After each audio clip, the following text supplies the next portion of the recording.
Hey guys, happy Sunday. So this is just to formally announce yung ating upcoming paid online class sa sourdough making. So meron tayong mga different sourdough dito. This is using yung ating old na sourdough starter. Ito naman yung bago. Ito yung ginawa ko na naging active siya in 2 days and 18 hours. Yeah. Isasama ko yung information kung paano ko nabuo yung sourdough na yung starter na yon. And also, meron akong surprise for those who are interested to enroll.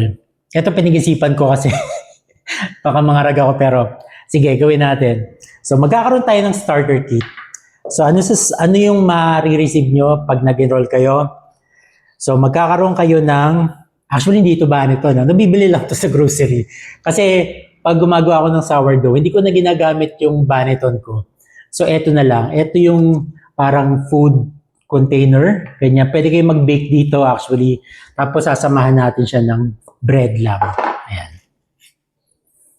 Yung may blade para pang-cut. Ayan. And then, para makapag-start kayo agad, once na-receive yung package or yung ating starter kit, sasamahan natin syempre ng sourdough starter. Yung starter nito, ito yon, yung naging active siya nung August. Kasi August ako nag-start mag-sourdough. So this is dried sourdough starter. So basically, feed nyo lang siya and magiging active na siya in 1 or 2 days and then pwede na kayong gumawa. But then, I still recommend na mag-try kayong gumawa ng sourdough starter from scratch para mas feel nyo talaga yung experience sa paggawa ng sourdough starter. Ito yung starter na yan. Ito na yung ginagamit ko pag gumagawa ko ng sourdough starter. Naka-store lang siya sa fridge. So, pinifit ko lang pag kailangan ko. Tapos, ito naman yung bago. Ito yung naging active siya in 2.5 or 2 days and 18 hours. So, ginamit ko siya dito. Ang kina-question ko lang, ang dali niya talagang although hindi siya problema, pero etong bagong starter, kasi pag nagbabout fermentation ako, at least 75% rice or pag-alsa ng dough, 75%. Ito, talagang wala pang 2 hours, na-achieve na niya yung 75% rice. Whereas, etong traditional way, maabot siya talaga ng 6, 8 hours, well, average of 6 hours, bago niya ma-reach yung 75% rice. Tapos, cold proof, ayan, and then binake ko na siya. So, kung natatandaan nyo, gumawa ako ng first bake ko using this sourdough starter. Parang hindi siya itsurang sourdough. Wala siyang belly, tapos wala siyang ear. Pero this time, na-achieve natin. Ito kasi nilagyan ko siya ng coarse wheat flour. So, this is whole wheat na sourdough. So, ano natin siya mamaya, slice natin. Tingnan ko yung loob.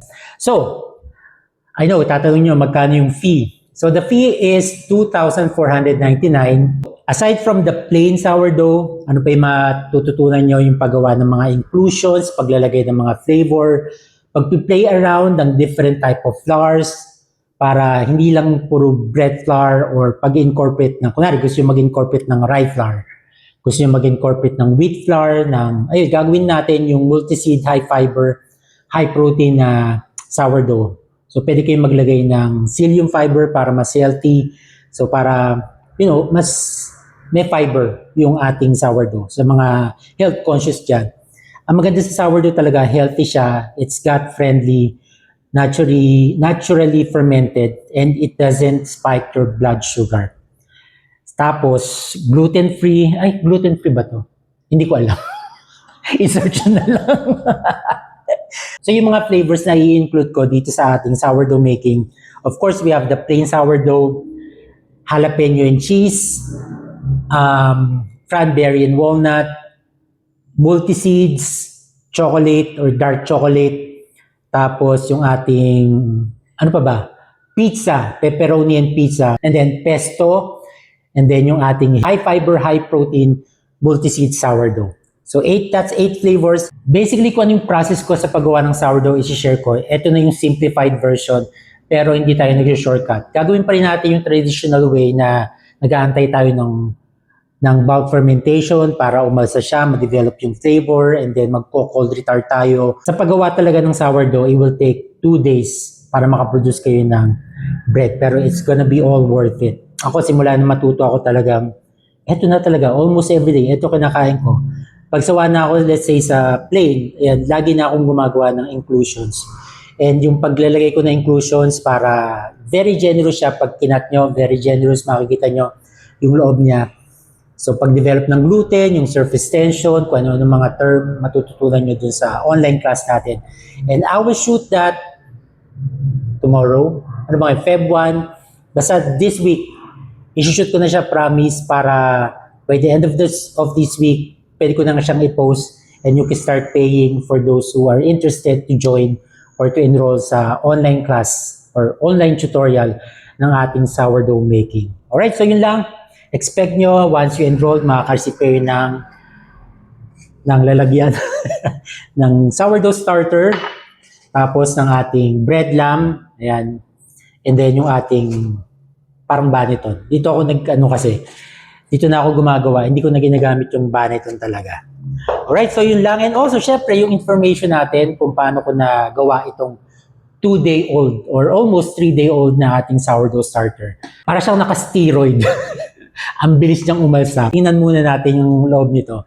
Hiwain natin. This is whole wheat. Nilagyan ko siya ng coarse wheat flour.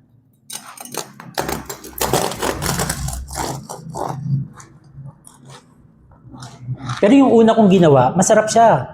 Actually, paubos. 2 slice na lang, ubos na siya. Ginagawa akong sandwich.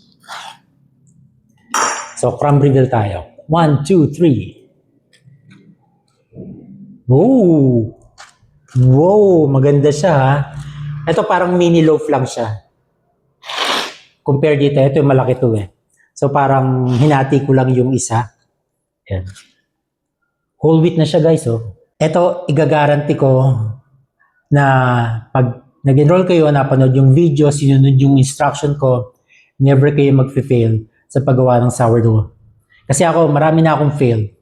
Tapos, parang nagiging successful ako, tapos may matututunan akong bago, i-apply ko, mag-fail, and then babalik pa rin ako dun sa natutunan ko. Kasi nalalaman ko, mas okay pala yun. So, eto na yung process ko talaga. Lahat ng information na napapanood ko, pinapanood ko na lang sila pero hindi ko na ina-apply. Just for my information na lang. Ganun. Pero yung process ko na paggawa ng sourdough, eto na yun. Eto yung ituturo ko. Hopefully, hindi kayo mag-fail and hindi kayo magkaroon ng mga gummy na crumb. Eto, tinan nyo naman. Ang ganda. Ang ganda niya. 65% hydration lang to pero for mga nag-a-add ng mga wheat, syempre mas nag-a-absorb siya ng liquid, nagtataas yung hydration. Yung mga basic information regarding hydration, yan, syempre, ituturo ko sa ating online class. So, tikman muna natin to. Ang bango niya, amoy siyang palay talaga. First time ko kasing gamitin yung coarse wheat flour. Look. Ganda siya. Ganda ng crumb. It's soft and moist yung loob. Crunchy exterior. Manipis yung crust niya. Ayan, kung paano ma-achieve yan. And hindi na nag-steam ha. Ako hindi na nag-steam. Before nag-steam ako tapos nalaman kong pwede naman palang hindi. So hindi na ako nag-steam. No steam. Wala tayong gagamiting Dutch oven. Open baking tayo. Ano pa ba? Basta lahat nung pinasimple na lang talaga, makagawa lang kayo ng sourdough. So, yun lang. Alright, pag na-shoot ko na, gagawa ako ng final teaser and then you can start enrolling. Alright, again, the fee for the online class is $2,499. You can pay it through GCash or bank transfer video. Video lang kasi meron ako. So, either by video or GCash. Alright, so yun lang. Thank you guys for watching. Have a blessed Sunday and yun. See you next time. Bye-bye.